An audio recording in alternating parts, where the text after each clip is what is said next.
O que eu estou falando não é nada senão a aplicação da parábola do joio e do trigo. Quer dizer, para que, vamos dizer, as tendências humanas se revelem como boas ou más, elas precisam ter se desenvolvido, ter chegado a um certo tamanho, senão você não distingue.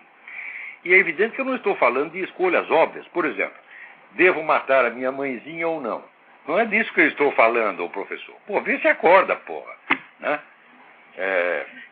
Eu estou falando de casos de dúvida séria. Por exemplo, eu vou lhe dar uma dúvida séria.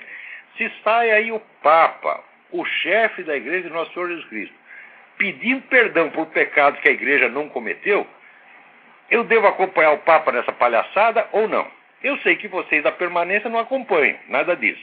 Tá certo? Então, vocês oficialmente estão na desobediência. Mas, por outro lado, você vem me dizer que o essencial ali é a obediência. Está aí criada, quer dizer, a perplexidade. Né? Ou eu obedeço o que o Papa está falando, ou obedeço o argumento da permanência, tá certo? De que, vamos dizer, o Papa está extraviado e não sabe o que está falando, tá certo?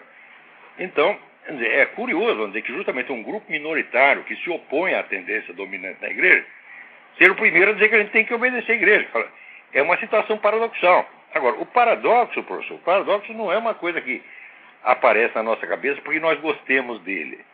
Nós não procuramos essas encrencas, elas vêm a nós e a vida é constituída delas.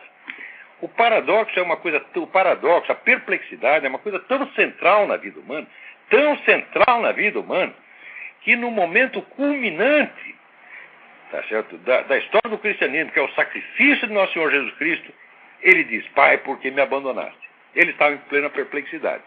Ora, se até o Cristo tem essa dúvida dramática, terrível na hora, por que nós temos que, vamos dizer, proceder como se tudo fosse uma questão de ligar no piloto automático? Você segue lá, né, o receituário da Bíblia, como se o pessoal segue o receituário da ONU, ou da Organização Mundial da Saúde, e vai dar tudo certo. Se for tudo simples assim, professor, simplesmente não haveria história humana. Se você estuda um pouco a história da igreja, você vai ver que desde o primeiro dia houve ali confusão, perplexidade, homens bons, às vezes, homens santos em conflito um com o outro, porque não sabem o que é o certo, o que é errado, o que deve fazer. Quer dizer, como se o evangelho, que é os evangelhos somam tudo, dá o quê? Umas 100 páginas, né? Como se ali tivesse esclarecido todas as questões, com todas as minúcias, todas as regras gerais e aplicação a cada caso determinado. Ô, professor, se fosse isso, né, para que no século XVIII a Santa Afonso de Ligório ia ter que escrever aquele imenso tratado de teologia moral? Para quê? Porque você sabe para que ele escreveu o tratado de teologia moral? Por quê?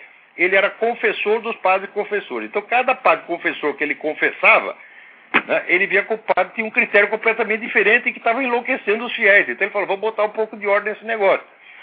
Só que ele escreveu no século XVIII. Depois disso houve tanto rolo, tanta dificuldade, tanta confusão no mundo inteiro e dentro da própria igreja, né, que o senhor querer proibir a tentativa e erro, fazer de conta como o senhor já soubesse o certo e errado em tudo, eu digo: o senhor não está percebendo que o senhor é um homem bom. Duvido muito de que o senhor tenha qualquer má intenção. Na permanência, eu conheço a turma da permanência, não tem, você pode discordar deles, não tem ninguém ali de má intenção. Todo mundo é cristão sincero, é gente muito boa mesmo. Mas, professor, o senhor está enganado, o senhor está, vamos dizer, com uma espécie de empáfia inconsciente. O ser humano não tem outro método de aprender senão tentativa e erro. Essa aqui é como mostra a parábola do joio do trigo. São Tomás de Aquino dizia o seguinte: veritas filia temporis, a verdade é filha do tempo. Ora, se você já sabe tudo, para que precisa de tempo para aprender, ô raios? Né? Até parece que eu falei alguma coisa escandalosa, alguma coisa inteiramente absurda. O senhor só está vendo chifre na cabeça de cavalo. Pô. Para com isso. Eu sou seu amigo, estou do seu lado. Não me enche o saco, professor. Né?